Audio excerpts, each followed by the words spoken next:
درمیان میں رابطہ کاری کر رہے تھے. اور دوسری طرف یہ بھی بات درست ہے کہ بیسکلی تو پھر وہاں سے ہی دباؤ آیا ہے، جس کی وجہ سے دباؤ آپ کہہ لیں یا جو بھی آپ کہہ لیں کہ یہ کہا گیا ہے ان کی طرف سے ہی، تو پھر اس کے بعد یہ جلسہ ہوا. تو یہ اس حد تک بھی یہ بات بھی درست ہے. اور جو لوگ علی امین کو اس میں نشانہ بنا رہے تھے کہ جی انہوں نے شاید اپنے طور پر یہ کوئی فیصلہ کیا اور اس کو اس طریقے سے عمران خان تک انفارمیشن پہنچائی کہ انہیں یہ کرنا پڑا، تو میرا خیال ہے علی امین بھی اس سارے معاملے میں پھر کلیئر ہو جاتے ہیں کہ انہوں نے اپنے طور پر کوئی بھی فیصلہ نہیں کیا. البتہ انہوں نے ایک میسج ضرور کنوے کر دیا جو خان صاحب تک وہ کر سکتے تھے. تو یہ اب پورا جو ہے ایک سیریز آف ایونٹس جو ہے وہ نظر آتی ہے. لیکن اس کے اوپر فی الوقت جو چیزیں ہیں وہ یہ کہ اب اس سے جو ہائپ بن گئی ہے، ایک جلسہ ملتوی کرنے سے جو ہائپ بن گئی ہے، مجھے یہ لگ رہا ہے کہ یہ الٹا خود اس حکومت اور جتنا بھی یہ پورا نظام ہے یہ اس کے اپنے خلاف ہی گئی ہے یہ ساری صورتحال. اس کی وجہ یہ ہے کہ اب اور زیادہ اس چیز کا ایک بن گیا ہے ضد بھی، انا بھی، اور ایک کارکن بھی جذباتی ہو چکے ہیں کہ جی ہمیں پہلے بھی جلسہ نہیں کرنے دیا گیا. تو اب ان کے اندر بھی ایک الگ ہی جوش جذبہ ہے. اور خود خان صاحب کو بھی شاید اندازہ ہوا ہے کہ یہ جلسہ ملتوی کروایا گیا ہے ان سے. اب وہ صحیح انفارمیشن دے کے کرایا گیا ہے یا غلط انفارمیشن دے کے کرایا گیا ہے، لیکن بہرحال انہیں جو بھی انفارمیشن دی گئی اس کے بعد انہوں نے یہ فیصلہ کیا ہے. تو عمران خان صاحب کو بھی اندازہ ہے کہ عمران خان صاحب جس طرح کی ایک ایگریسو کرکٹ کھیلتے رہے نا، وہ اس طرح کی کرتے رہے ہیں کرکٹ کے، جہاں انہیں لگتا ہے نا کہ بھئی بندہ اب بالکل پھنسا ہوا ہے تو وہ پھر وہاں پہ اسے اسپیس نہیں دیتے. کیونکہ جہاں آپ کو لگے نا کہ جی 5-6 وکٹیں گر گئی ہیں، اب میچ ہمارے جیب میں ہے، تو آپ وہاں پہ اگر ریلیکس ہو جائیں تو پتہ نہیں لگتا کہ 5ویں-6ٹی وکٹ کی شراکت میں بھی اچھی خاصی اگر پیئر بن جائے اور اچھی خاصی بیٹنگ لگ جائے تو میچ بعض اوقات جیتا ہوا آپ کی جیب سے نکل سکتا ہے. اور پاکستان کی ٹیم ہم کئی دفعہ دیکھ چکے ہیں کہ اس طریقے سے میچ ہار چکی ہے. تو عمران خان صاحب جس ٹائپ کی کرکٹ کھیلتے رہے وہ یہ دیکھ لیتے ہیں جب کہ مخالف جو ہے وہ مکمل طور پر اب جکڑا ہوا ہے اور جیب میں ہے جیت، تو اس کے باوجود بھی وہ وہاں سے اپنی جو گرفت ہے اس کو لوز نہیں کرتے جب تک کہ آخری بال جو ہے وہ نہ پھینک لی جائے. تو یہی فارمولا وہ سیاست میں بھی رکھتے ہیں کہ جب انہیں اندازہ ہو جاتا ہے کہ اب بالکل ان کا ایک گرفت ہے تو پھر وہاں پر وہ لوز نہیں کر رہے ہوتے چیز. اب یہاں پر جب ایک پوری ہائپ بھی بن چکی تھی، ایک پورا ماحول بن چکا تھا، اور اینڈ ٹائم پر جس طریقے سے جلسہ منسوخ ہوا ہے، تو اس بات سے عمران خان صاحب بھی کوئی راضی یا مطمئن نظر نہیں آ رہے، اور ان کو بھی اس بات کی ایک بے چینی ہے کہ یہ بالکل جلسہ ہونا چاہیے تھا. لیکن یہ جس طریقے سے بھی ملتوی کروایا گیا، لیکن بہرحال ملتوی ہونے سے عمران خان صاحب کو لگتا ہے کہ اس سے نقصان ہوا ہے، اور لوگوں کے جذبات بھی، کارکنوں کے جذبات بھی جو ہیں وہ اس سے یقینی طور پر مایوسی کی طرف گئے ہیں. اور اس کے بعد اب انٹرسٹنگ بات یہ ہے کہ آپ اندازہ لگا لیں کہ ایسا لگ رہا ہے کہ اب کارکن عمران خان صاحب کے بھی فیصلے کے اوپر ایون اس طرح سے راضی بازی نہیں ہے. مطلب یہ بات ٹھیک ہے کہ اگر عمران خان صاحب نے جلسہ ملتوی کرا دیا تو وہ رک گئے، جلسہ نہیں ہوا، لیکن ایسا نہیں ہے کہ وہ اس بات کے اوپر خوش ہوئے یا مطمئن ہو گئے کہ ٹھیک ہے ہمیں کوئی پرابلم نہیں ہے. اگر انہوں نے کہا ہے کہ خان نے بھی کہا ہے تو پھر بھی ہمیں پرابلم ہے، لیکن اب ہماری مشکل یہ ہے کہ ہم خان کی بات کے خلاف نہیں جا سکتے. تو اب اس نہج پر کارکن آ گیا ہے، اور لوگوں کا جو ایک اس وقت آپ کہہ سکتے ہیں کہ جو پریشر بن گیا ہے، یا جو ایک لاوا اندر پورا تیار ہے، وہ اس لیول تک آ گیا کہ لوگ اس طرح نکلنا چاہتے ہیں اب کہ وہ عمران خان کی بھی اب بات کو خاطر میں نہیں لانا چاہتے کہ اگر خان بھی روکے تو نہ روکو. اب ان کی اس طرح کی جیسے سچویشن ہوئی پڑی ہے. تو یہ ایک کافی الارمنگ چیز ہے کہ اگر اس لیول کے لوگوں کے جذبات ہیں تو میرا خیال ہے اس رجیم کے لیے یہ کافی پریشان کن بات ہے کہ پھر جلسہ جو انہوں نے ملتوی کروایا ہے اس سے تو لوگوں کی جو ایک اور ریاکشن ہے وہ بڑھ کر آ سکتا ہے سامنے. تو بہرحال لیٹس سی جی 8 ستمبر والے دن کیا ہوتا ہے. لیکن فی الحال جو یہاں پر ایک ماحول بن رہا ہے اس میں یہ دیکھنا پڑے گا کہ امن و امان کی صورتحال رہتی کیسے ہے، کیونکہ اس وقت پورے ملک میں ایک عجیب سی بے چینی اور بدامنی کی لہر نظر آ رہی ہے. آپ کو میں نے بلوچستان کے حالات کے بارے میں تفصیلاً بتایا. ہلاکتیں وہاں پر اور بڑھ گئی ہیں، مختلف جگہوں پر وہاں پر گاڑیوں کو آگ لگائی گئی ہے، اور اس کے علاوہ بھی کافی وہاں پر جو سچویشن ہے وہ خراب ہے. کئی علاقے جو ہیں ایسا لگ رہا ہے کہ بالکل وہ کٹ آف ہوئے ہوئے ہیں. تو اس ساری سچویشن میں بلوچستان ہے، تو دوسری طرف ہم دیکھ رہے ہیں کہ میاں والی سے، اور کل تو کراچی سے بھی ایسی خبریں آئیں کہ وہاں پر جو چہلم کا جلوس تھا حضرت امام حسین رضی اللہ تعالیٰ عنہ کے چہلم کا جو جلوس تھا اس کے حوالے سے بھی وہاں پہ بھی کچھ گڑبڑ ہوئی معاملات میں. پھر ادھر میاں والی سے بھی آج ایسی خبریں آ رہی ہیں کہ وہاں پر بھی کچھ آپس میں بدامنی کی لہر بہنی ہے اور وہاں پر بھی لوگوں کا کچھ آپس میں آمنا سامنا ہوا ہے, کشیدگی ہوئی ہے, جس کے بعد وہاں پر 2 پولیس افسروں کو ہٹائے جانے کی بھی اطلاعات آ رہی ہیں. تو وہاں پر بھی کافی اس طرح کی سچویشن ہے. اللہ ہمارے ملک کو محفوظ رکھے. پھر اس کے علاوہ جو آپ کو معلوم ہے کہ ایک تھرو آؤٹ دہشت گردی کا تو کہیں پہ بھی آپ ہمیشہ خیبر پختونخوا میں خاص طور پر مختلف قافلوں پر, چوکیوں پر حملوں وغیرہ کا سلسلہ اور جو ایک آپریشن چلتا رہتا ہے وہاں پر, اس کی وجہ سے بھی ایک سلسلہ رہتا ہے. تو یہ ساری چیزیں دیکھتے ہوئے ایک عجیب سی آپ یہ تو کہہ سکتے ہیں کہ ان ایزینس ہے, اور اس کی وجہ سے یہ خدشہ رہتا ہے کہ کسی بھی وقت خدا نخواستہ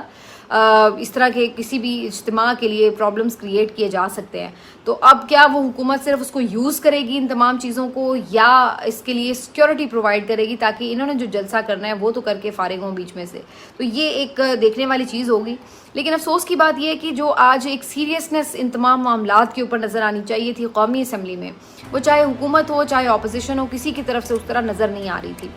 میں اس لیے یہ بات کر رہی ہوں کہ میں آج سارا دن مختلف لوگوں کے دیکھ رہی تھی ریاکشنز بھی. تو خواجہ آصف صاحب جو ہیں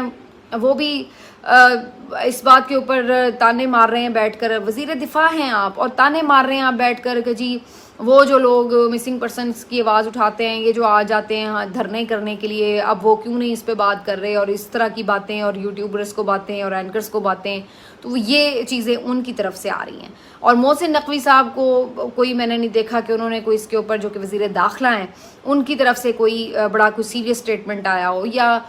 دیکھا گیا ہو کہ سرفراز بگٹی صاحب جو وزیر اعلیٰ ہیں بلوچستان کے, یا پیپلز پارٹی جو کہ ایک اس میں اتحادی حکومت میں بھی ہے, تو ان کی تو کوئی ہمیں ایسا بڑا لیڈر نظر نہیں آیا جو اس معاملے کے اوپر آ کے کھل کر جس نے بات کی ہو یا کوئی پالیسی اسٹیٹمنٹ دیا ہو. آیا بھی ہے کوئی تو اس نے کوئی ایک آدھا مذمتی ٹویٹ کر دیا ہے, دوسرا کوئی آیا ہے تو اس نے آ کے ایسے موقع کو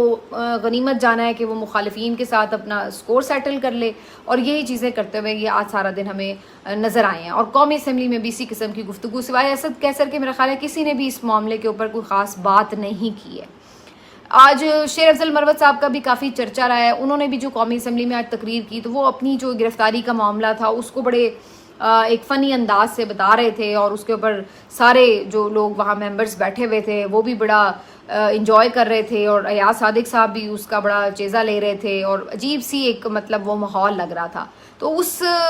تقریر سے کہیں یہ محسوس نہیں ہو رہا تھا کہ کہیں کوئی درد ان عوامی نمائندوں کے اندر موجود ہے, یا کوئی اس بات کے لیے فکر کر رہا ہے کہ ملک کے حالات کیسے ہیں. پی ٹی آئی والے تو اس لحاظ سے بھی تنقید کر رہے تھے آج اپنے ہی لوگوں کے اوپر کہ بھائی آپ کل ہمیں بتا رہے ہیں کہ جیل عملہ تبدیل ہو گیا ہے. عمران خان آج بات کر رہا ہے جیل کے اندر کہ اس کی جان کو خطرہ ہے اور سیکیورٹی نہیں ہے, سیفٹی ان کی نہیں ہے, اور وہ اس بات میں پریشان ہیں کہ جی ان کو خدا نخواستہ نقصان نہ پہنچایا جائے. تو بجائے اس کے کہ آپ اپنے لیڈر کے لیے جا کے بات کریں,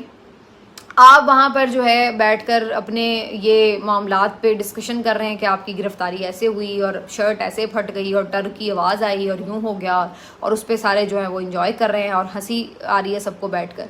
اور ایک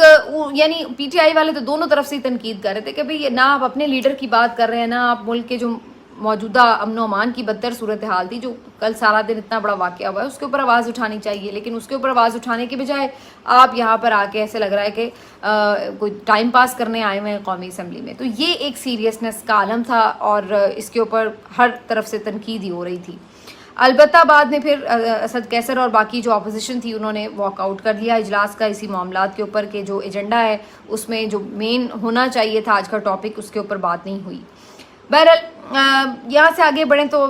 تھوڑا سا یہ جہاں ان حالات کی ہم بات کر رہے ہیں وہاں پہ معیشت کی کیا حالات ہوں گے آپ کے خیال سے؟ ظاہری سی بات ہے جس ملک میں اس قدر ایک عدم استحکام ہے ہر لحاظ سے, امن و امان کے حوالے سے بھی اور پھر سیاسی استحکام نہیں ہے, تو وہاں پر کیا معیشت کا حال ہوگا وہ بھی آپ دیکھ لیجئے. روز ہم اس کی آپ کو سناتے ہی رہتے ہیں کہانی, اور آج ڈان نیوز میں بھی ایک بڑا زبردست آرٹیکل چھپا ہے اور اس نے بھی بڑی اس کی ساری کمپریہنسو قسم کی کوریج کرتے ہوئے یہ بتایا ہے کہ اگر آپ سری لنکا کے حالات کو دیکھیں, جب وہاں پر ڈیفالٹ کیا سری لنکا اور جو وہاں پہ حالات بنے تھے,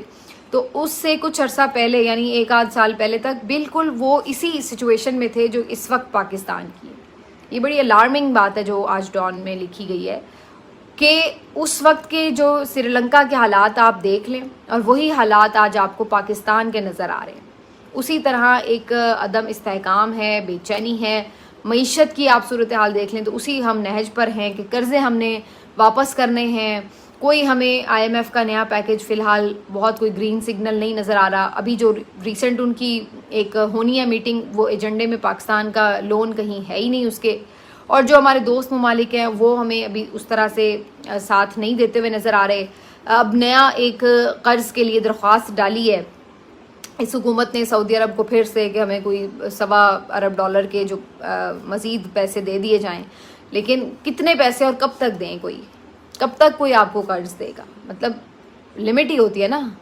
آپ سے کوئی روز آ کے ہمسایہ قرض مانگے تو کیا آپ دیں گے؟ بھلے آپ کے کتنے اچھے تعلقات ہو, 1 دفعہ دے دیں گے, 2 دفعہ دے دیں گے, واپسی ہو نہیں رہی آپ کتنی دفعہ دے دیں گے؟ تو ظاہر ہے بے شک دوست ممالک ہمارے کتنے ہی اچھے کیوں نہ ہوں اور ہمیشہ وہ ساتھ نبھاتے ہی رہے ہوں,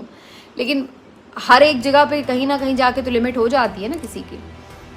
تو یہ ساری سچویشن جو ہے وہ آج ریلیٹ کر رہے تھے اس چیز سے کہ پاکستان جو ہے وہ بڑی تیزی سے پھر سے ڈیفالٹ کے خطرے کی طرف بڑھ رہا ہے. کیونکہ جو اس وقت حالات ہیں اگر اس میں فوری طور پر کوئی امپروومنٹ نہیں آتی معیشت میں تو پھر یہ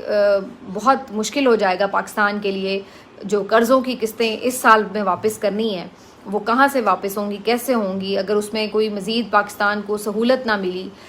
کیونکہ بعض اوقات اقساط کی ادائیگی کے حوالے سے کچھ سہولت کر دی جاتی ہے, رول اوور کر دیا جاتا ہے, کچھ ری شیڈیول کر دیے جاتے ہیں قرضے. تو یہ ساری چیزیں کر کے بیچارے ہمارے ساتھ لگے رہتے ہیں. تو اگر یہ نہیں ہوا تو پھر آپ بڑی تیزی سے ڈیفالٹ کی طرف جا رہے ہیں. اور حالت اس وقت ہی ملک کی یہ ہے کہ لوگوں کے لیے یہ مہنگائی میں جینا بالکل آپ کہہ لیں کہ ممکن ہی نہیں رہا ہے, ناممکن ہو چکا ہے یہ بجلی کے بل دینا, یہ مہنگائی سے نمٹنا. اور ایسے میں اگر آپ کا ملک خدا نخواستہ اس طرح سے ڈیفالٹ کی طرف تیزی سے جا رہا ہے تو آپ سوچ لیں کہ آپ کدھر کھڑے ہیں. اور اگر اس طرح کے تمام حالات میں ہم بات کریں کہ استحکام آنا تھا تو وہ آنا تھا ایک صاف شفاف الیکشن سے, اور الیکشن انہوں نے کیسا کرایا وہ آپ سب کو پتہ ہے. اور اب اس کی مزید جو ہر روز کی بنیاد کے اوپر ثبوت ہیں وہ سامنے آنا شروع ہو چکے ہیں. پتن جو آپ کو پتہ ہے کہ یہ آڈٹ کرتا ہے الیکشن کے مختلف حلقوں کا, انہوں نے جو مزید کچھ حلقوں کو آج چیک کیا ہے اس کی رپورٹ جو شائع ہوئی ہے وہ بڑی ہوش ربا ہے. مصطفیٰ کمال کا جو حلقہ ہے, تارڑ کا جو حلقہ ہے, نور عالم کا جو حلقہ ہے, مولانا فضل الرحمان کا جو حلقہ ہے, پھر عمر ایوب اور بیرسٹر گوہر کا جو حلقہ ہے, یہ تمام حلقوں کے انہوں نے آڈٹ کیے ہیں. اور ان میں سے ایک پنجاب کا بھی آپ کو پتہ ہے جو تارڑ صاحب کا لاہور کا حلقہ ہے, پھر مصطفیٰ کمال صاحب کا کراچی والا ہے, اور باقی جو ہیں یہ خیبر پختونخوا کے 3 ہیں, اور پھر فضل الرحمان صاحب کا پشین سے بلوچستان کا حلقہ ہے. تو یہ جو آڈٹ آیا ہے یہ اس میں وہی ہمیں پیٹرن نظر آ رہے ہیں بار بار. نمبر 1 پیٹرن جو نظر آتا ہے وہ یہ کہ جو آپ کے صوبائی حلقوں میں ٹرن آؤٹ ہے وہ کم نظر آتا ہے, اور جو قومی اسمبلی کا حلقہ ہے اس کا ٹرن آؤٹ زیادہ نظر آتا ہے, اور بہت ہیوج اس میں ڈفرینس ہمیں نظر آتا ہے. دوسرا جو ہمیں نظر آتا ہے کہ جو فارم 45 مختلف اویلیبل ہوتے ہیں جو خود الیکشن کمیشن کی ویب سائٹ پر بھی ڈالے گئے تھے, ان میں بھی بہت ساروں کا ریکارڈ ہی غائب ہوتا ہے. وہ مکمل کمپلیٹ فارم 45 نہیں ہوتے, اور جو ہوتے ہیں اکثر ان میں سے وہ بھی ایسے ہیں جو تصدیق شدہ نہیں ہوتے. تو یہ بھی ایک بے ضابطگی ہمیں نظر آتی ہے, بار بار یہی پیٹرن نظر آتا ہے. تیسرا جو ہمیں پیٹرن نظر آتا ہے وہ یہ نظر آتا ہے کہ کچھ حلقوں میں, کچھ مخصوص حلقوں میں ایک دم سے جو ٹرن آؤٹ ہے وہ 90% یا 100% بھی بعض اوقات دکھایا گیا ہے. یعنی یہ کیسے ممکن ہے کہ آپ کے حلقے میں تمام کے تمام لوگ ہی جو رجسٹرڈ ووٹرز ہیں وہ آ کے ووٹ ڈال دیں؟ یہ امپاسبل بات ہے, لیکن وہ ہمیں نظر آ رہی ہے کہ ایسا ہوا ہے. اور نور عالم خان صاحب کے حلقے میں تو 1-2 یعنی کچھ پولنگ سٹیشنز میں 100% ووٹ کاسٹ ہوا ہے, اور کچھ پولنگ سٹیشن ایسے ہیں جہاں پر 95% ووٹ کاسٹ ہوا ہے, جو کہ پریکٹیکلی پاسبل نہیں ہے. اور یہ اتنا بڑا مارجن, نور عالم خان صاحب کو طوفان ہی انہوں نے ویسے کی ہے دھاندلی, مطلب ہے کہ حد ہی کر دی, حد سے بھی آگے بڑھ گئی ہے بات. تو یہ حلقہ نور عالم خان صاحب کا تھا. اور اس کے بعد پھر آپ یہاں پر مولانا فضل الرحمان کا جو پشین والا حلقہ ہے وہاں پر دیکھیں تو وہاں پر بھی جو ریکارڈ ہے وہ بہت سارا ریکارڈ ہی موجود نہیں ہے، اور اسی طرح سے جو صوبائی حلقے ہیں وہاں پر آپ کو کم ٹرن آؤٹ نظر آ رہا ہے، اور جو ان کی فضل الرحمان صاحب کی سیٹ تھی وہاں پر زیادہ نظر آ رہا ہے۔ پھر مصطفیٰ کمال صاحب کے بھی حلقوں میں بڑی دلچسپ یہ بات نظر آ رہی ہے کہ 36,000 کے قریب ووٹوں کا فرق ہے صوبائی اور قومی اسمبلی کے حلقوں کے درمیان۔ اور پھر یہاں پر بھی ایسے پولنگ سٹیشنز جہاں پر بہت زیادہ میسو ٹرن آؤٹ ہے، 90% سے زیادہ ٹرن آؤٹ ہے۔ مزے کی بات یہ کہ وہ سارے کے سارے جو حلقے ہیں وہ مصطفیٰ کمال صاحب جیتے ہوئے ہیں، نور عالم خان صاحب جیتے ہوئے ہیں، عطا تارڑ صاحب جیتے ہوئے ہیں، یعنی جہاں پر ایکسٹرا آرڈنری ٹرن آؤٹ دکھایا گیا ہے وہاں پر صرف حکومتی جو ممبرز ہیں انہی کو فائدہ ہوا ہے، وہی جیتے ہوئے ہیں۔ یہ کیسی دلچسپ بات ہے۔ تو یہ بڑا واضح ہے کہ کس طریقے سے بعد میں یہ سارا مینج کیا گیا ہے الیکشن، اور ان کی جیت کو ظاہر کرنے کے لیے یہ جعلی جو ہیں سارے بنائے گئے فارمز۔ اس کے بعد پھر بیرسٹر، لیکن انٹرسٹنگلی بیرسٹر گوہر اور جو عمر ایوب صاحب کا حلقہ ہے جو پی ٹی آئی کے دونوں ایم این ایز ہیں، ان کے جو حلقے کو آڈٹس ہیں وہ بتاتے ہیں کہ ان کے حلقوں میں اس طرح سے کوئی بڑے پیمانے پر گڑبڑ یا دھاندلی یا قواعد اور ضوابط کی کوئی بے قاعدگی اس طرح سے ہمیں نظر نہیں آتی، اور کافی حد تک پتن نے ان حلقوں کو فری اور فیئر الیکشن کے قریب تر قرار دیا ہے، جبکہ باقی جو آپ کو میں نے بتائے ہیں جہاں پر حکومتی لوگ جیتے ہیں، سوائے فضل الرحمان صاحب حکومتی تو نہیں ہے لیکن ان کے بھی حلقے میں بہرحال گڑبڑ پائی گئی ہے۔ تو یہ ساری جو صورتحال ہے اس سے آپ اندازہ لگا لیں کہ اس قسم کا الیکشن کرا کے اگر آپ یہ سوچیں کہ ملک میں استحکام آ جائے گا، اور جو آپ نے لیڈنگ پارٹی تھی اس کو جس طریقے سے پہلے تو نشان چھین کر، پھر اس کے الیکشن میں ساری گڑبڑ کر کے، اور پھر اس کے بعد مخصوص نشستیں نہ دے کے وہ بھی ان سے چھین کے، ہر طریقے سے جس طریقے سے آپ نے عوام کے مینڈیٹ کو پیروں تلے روندا ہے، اس کا نتیجہ یہی ہے کہ آج ایک بھی چیز جو ہے اس حکومت اور اس کے پورے ہینڈلرز اور جو بھی آپ کہہ لیں نظام کے کرتا دھرتا ہے ان سے کچھ بھی سنبھالا نہیں جا رہا ہے۔ امن و امان کی بگڑتی صورتحال، معیشت کو آپ دیکھ لیں، اوور آل لوگوں کی بے چینی دیکھ لیں، کون سی چیز ہے ملک میں جو اس وقت آپ کہیں کہ وہ پازیٹیولی آگے بڑھ رہی ہے۔ ملتے ہیں آپ سے اگلے ویلاگ میں، اپنا خیال رکھیے، اللہ